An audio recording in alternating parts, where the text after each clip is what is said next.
Salut tout le monde, aujourd'hui on se retrouve. Aujourd'hui, je vais vous parler de mon daily.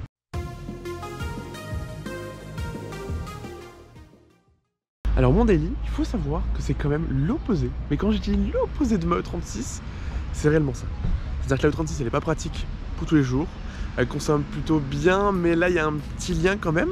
Voilà, et c'est pas pratique, c'est pas facile à conduire. Il n'y a rien qui n'est pratique dans ma E36. Alors que là, c'est tout l'inverse, tout est pratique. Voici mon daily. Donc c'est une E39 540i de 97 et elle est en boîte auto.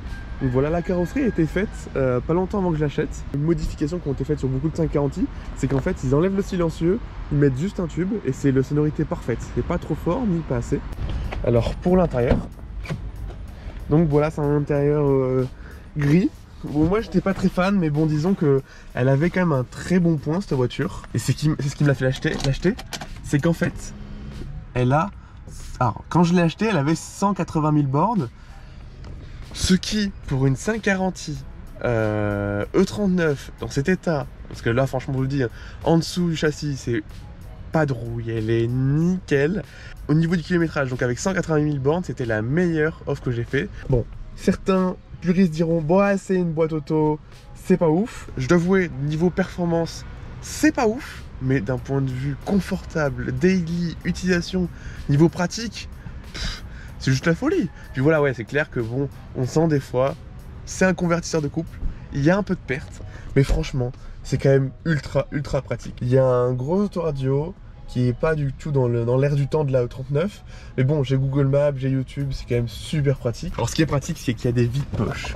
En gros, tu peux mettre une baguette de pain dedans, c'est abusé. Tu la coupes en deux, là, tu mets ta baguette de pain. On fera le test après. Bonjour, une baguette. Par carte. Merci bien. Merci à vous. Bonne journée, au revoir. Donc voilà, j'ai acheté une baguette. Donc vous pouvez voir, bon, la baguette, elle rentre presque. Regardez, on fait ça là. Et voilà. Donc là, vous voyez, on pouvait rentrer une baguette rien dans le premier. Je pense que là, vous la pliez dans le second. Attends, regardez. Je vais plier la baguette. Regardez. Et voilà. Et elle rentre dans le second. Genre, je veux dire, donc du coup, là, je veux dire, tu peux avoir au moins 2 baguettes là-dedans. Une troisième là, genre. Donc du coup, dans les panneaux de porte, tu peux contenir conducteur et passager juste à l'avant 6 baguettes. C'est énorme. Quelle voiture peut contenir 6 baguettes dans les panneaux de porte? Franchement, c'est... Dites-le en commentaire. Il y a eu du tuning, donc là le mec il a fait un covering sur le bois. Normalement il y a du bois comme ça, là tous les contours partout. Donc là il y a eu du covering qui a été mis dans les règles de l'art. Donc voilà, ça faudrait que je l'enlève, que je fasse quelque chose de plus propre à l'avenir. Ah oui, petite option sympa, j'ai le téléphone. Je sais pas s'il marche, à l'avenir ce sera pas mal d'essayer de le tester. Donc on verra ça. Bon, sur ces modèles là, j'ai l'avantage quand même. Voilà, on a le P, on a la marche arrière, on a le neutre, on a le D, bon, et on a le mode sport. Mais j'ai l'avantage surtout, en plus du mode sport, c'est de pouvoir sélectionner les vitesses que je veux. Donc, voilà pour la banquette arrière. Bon, là, il y a encore un petit bouchoir, mais il y a des rangements. Il y a un petit accoudoir en cuir, mais pas ouf, mais voilà. T'as des porte-gobelets qui sont pas ouf. Le porte-gobelet de 39. Franchement, bah voilà, c'est bloqué, c'est de la merde. Ah voilà, porte-gobelet au 39, c'est voilà, en plus il y a le fil du téléphone qui est en plein milieu qui gêne. Tu peux avoir des petites lumières si tu veux lire pour l'intérieur. Après ça reste une voiture, rien de bien ouf quoi. Je vais vous montrer la ligne. Donc la ligne elle fait un joli bruit, je vous le ferai écouter après. Mais il faut savoir que c'est du manoucherie. C'est-à-dire que les mecs ils ont coupé là. Normalement il y a 2 silencieux, ils ont coupé là, ils ont bouché avec un trou. Et là ils ont fait des soudures. Bon le coffre, il est gigantesque. Concrètement, là, tu peux mettre un cadavre, 2, 3 cadavres. Voilà, tu peux mettre 3 cadavres sans problème. Et encore, si tu les empiles, tu peux en mettre plus. Là, il y a un petit peu de rangement. Bon, j'ai utilisé pour plein de trucs. Là, il y a l'accès à la batterie, il y a des milliers de fils, il y a des milliers de fusibles. Il y a... Là, dès qu'on arrive sur une série 5, tout de suite, il y a des milliers de trucs électroniques. Là, je me suis mis un petit bac que j'ai acheté moi-même sur eBay, qui est super cool parce que moi, quand je sous-sale tout ça, je prends le bac et j'enlève. Là aussi, j'avais plein de trucs du multimédia West et j'ai tout enlevé. Je me suis fait un rangement pour mon gonfleur, des pièces de rechange, pompe à essence au cas où. Donc là, voilà, ça me fait un rangement supplémentaire. Donc, on va passer à la partie intéressante, le moteur. Donc voilà, c'est un V8 de 4 litres 4. Donc voilà, après dans l'ensemble il est plutôt d'origine. Bon évidemment comme tous les V8 comme ça, ils ont des problèmes de joints, de cache culbut. Il faut que je les change parce que ça, évidemment ça fuit. De manière générale elle est plutôt en bon état. J'ai revu un peu des fuites par-ci, des fuites par-là. Alors il faut savoir que voilà, toute l'admission, on va dire de là à ici, j'ai tout revu, tout changé les joints parce qu'il y avait des fuites de partout. Seule modif que j'ai faite sur la voiture, c'est que je l'ai passé à l'éthanol. Donc vous voyez, j'ai changé les injecteurs, j'ai mis un régulateur de pression d'essence et j'ai mis aussi une pompe à essence de 400 litres heure. Par rapport à cette modif à l'éthanol, je vous détaillerai vraiment dans une vidéo complète comment j'ai passé cette voiture à l'éthanol et pour être précisément aux bons AFR sans toucher à la cartographie. Et je vous ferai aussi la même chose, donc un tuto dédié à comment modifier vos voitures à l'éthanol. Voilà, vraiment bien le faire. Alors petit tuto, il y a beaucoup de 39 qui ont eu des problèmes, qui ont pris feu. Elle a des gicleurs, vous voyez, il y a un fil électrique qui vient sur le gicleur d'eau. En fait, les gicleurs que vous voyez là, c'est des gicleurs chauffants. Ça c'est quand tu es dans le luxe. J'ai pris les compressions, il est nickel. J'ai les bonnes compressions sur tous les cylindres. Écoutez, on part sur le démarrage.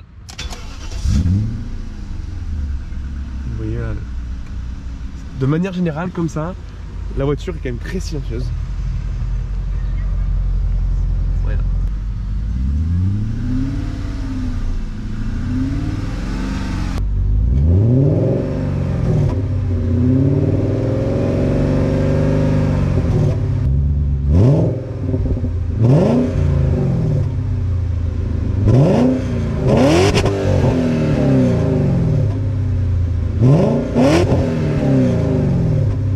La voiture est quand même plutôt silencieuse comme maintenant, mais quand on accélère, ça chante bien quand même.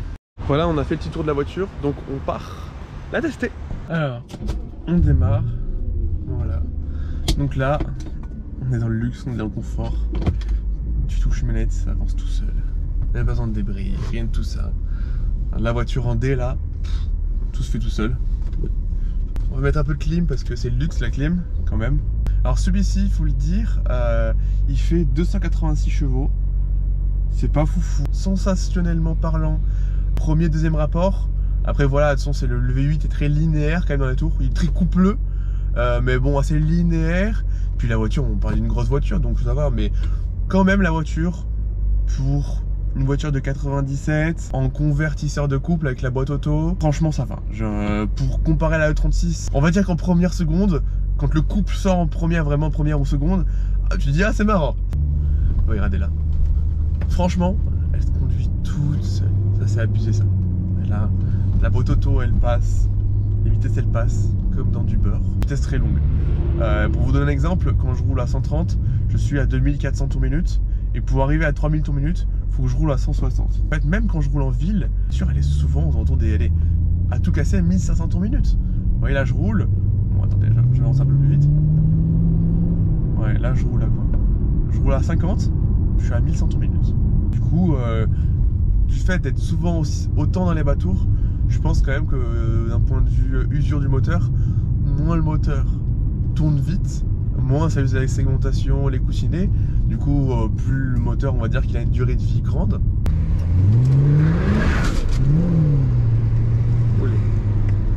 Ça glisse un peu. Mais bon voilà, pont ouvert, je vous assure, ça drifte pas. Alors l'avantage avec ce genre de voiture là, c'est que tu peux manger au volant pendant que tu es en train de mettre la pilule à un mec qui est dans sa Clio RS. Ils ont peut-être pas une pilule, mais pendant que lui il est en mode là, toi tu es en mode en train de boire ton petit vin blanc. Et voilà, encore un kéké. Toujours comme ça. Allez, santé!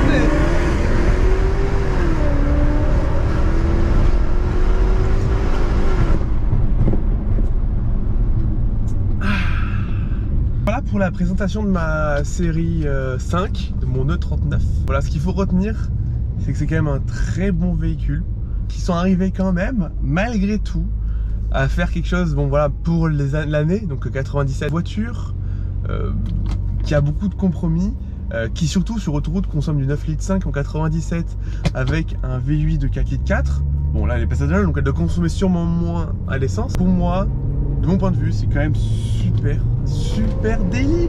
Puis, ce que je voulais, c'est qu'il ait cette partie fun, comme ça.